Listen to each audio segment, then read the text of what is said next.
इस सवाल में क्या बोला है, diameter of aperture of a plano convex lens is 8 centimetre and its thickness is 4 millimetre. If speed of light in the material of the lens is this much then the focal length. तो यहाँ पे आपको radius of curvature नहीं दिया है, उसके बदले में आपको अपर्चर दिया है और थिकनेस दिया है। तो इससे रेडियस कैसे फाइंड करेंगे, पहले मैं उसका एक छोटा सा डेरिवेशन दिखाता हूँ, देख लेना। ये आपका लेंस है, राइट। इस लेंस का ये वाला जो साइड है ये टोटल 8 सेंटीमीटर है, तो मैं इसको आर बोल के नाम दे रहा हूँ, रेडियस, सही है। और ये जो इसकी थिकनेस है उसको टी बोलेंगे।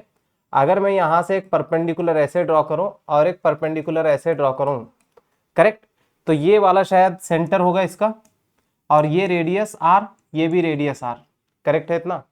अब यहाँ से देखिए, अगर आप इसका एक वर्टिकल लाइन ऐसे खींच लें तो ये पूरा मिला के भी आर होना चाहिए। तो यहाँ कुछ एंगल मान लेते हैं, कितना, थीटा, ठीक है। तो ये वाले आर का अगर मैं कंपोनेंट कर दूं इस आर का इस साइड में, तो ये होगा आर साइन थीटा और इधर आएगा ये आर कॉस थीटा। अब जरा सुनना, सेंटर से स्पेरिकल सरफेस तक जहां पे भी जो लाइन होगी ये पूरा रेडियस होना चाहिए। तो यहां से रेडियस की वैल्यू किसके बराबर है, R cos theta plus T के बराबर है। तो मैं अगर यहां से लिखूं तो क्या मिलेगा, देखो पहला इक्वेशन तो यहां से निकल के आएगा आर साइन थीटा जो कि स्मॉल आर के बराबर है, अपर्चर का रेडियस, ठीक है। Next R cos theta plus T equal to R. यहां से लेके यहां तक अगर एक लाइन पूरी खींची जाए तो वो रेडियस के बराबर होगी ना। तो इसका मतलब T plus R cos theta करूंगा तो भी मेरे को क्या मिलना चाहिए, आर। अगर मैं इन दोनों को स्क्वायर करके ऐड कर दूं तो क्या मिलेगा, इस टी को उधर लेके जाते हैं,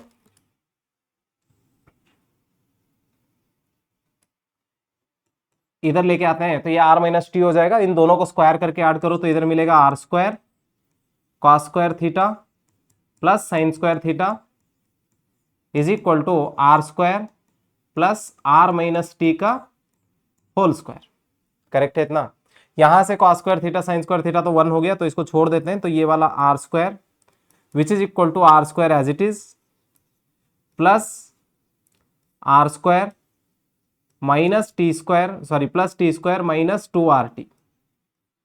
आई होप ये क्लियर हुआ होगा आपको। यहां से ये वाला आर स्क्वायर और ये वाला आर स्क्वायर काट दिए। ये टी की वैल्यू जो है वो मिलीमीटर में है, तो स्क्वायर करने के बाद और छोटा नंबर आएगा, तो टी स्क्वायर को हमने नेग्लेक्ट कर दिया, सो वेरी स्मॉल, इसको हमने छोड़ दिया, वेरी स्मॉल, राइट। तो हमने इसको छोड़ दिया, तो छोड़ देने के बाद क्या मिलेगा हमें, यहां से आर स्क्वायर बाकी रह गया, ये माइनस 2RT एक साइड ले लेंगे तो ये प्लस 2RT हो जाएगा। तो यहां से आप देखना रेडियस का फॉर्मूला क्या निकल के आया, are square divided by 2T। यहाँ पे ये आर किसका रेडियस है, अपर्चर का रेडियस है। किसका रेडियस है, अपर्चर। आई होप आपको ये क्लियर हुआ होगा। तो मैं भी इसको निकाल देता हूं, फिर इस क्वेश्चन पे आते हैं हम।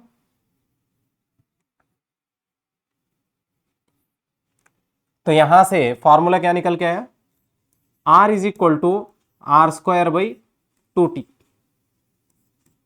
T is thickness, R is aperture का रेडियस।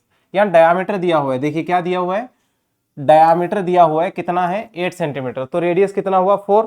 तो यहां रख देते हैं इसको, 4 का स्क्वायर 16 डिवाइडेड बाई 2 इंटू ये वाला देखिए 4 मिलीमीटर है, तो यहाँ पे इसको 0.4 सेंटीमीटर बोल सकते हैं। 4 मिलीमीटर को 0.4 सेंटीमीटर बोला जा सकता है।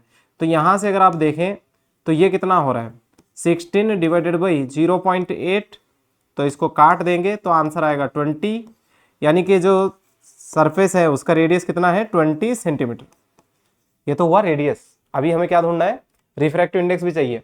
देखो यहाँ पे रिफ्रैक्टिव इंडेक्स का फॉर्मूला होता है n is equal to c by v. C हमें पता है 3 into 10⁸ divided by 9 divided by 5 into 10⁸। ये और ये काट दिए, ये और ये कटा, तो आंसर आया 5 divided by 3, 5/3। This is n, correct है। हाँ अभी सुनना, कौन सा लेंस है ये, प्लेनो कॉन्वेक्स लेंस है, सही है।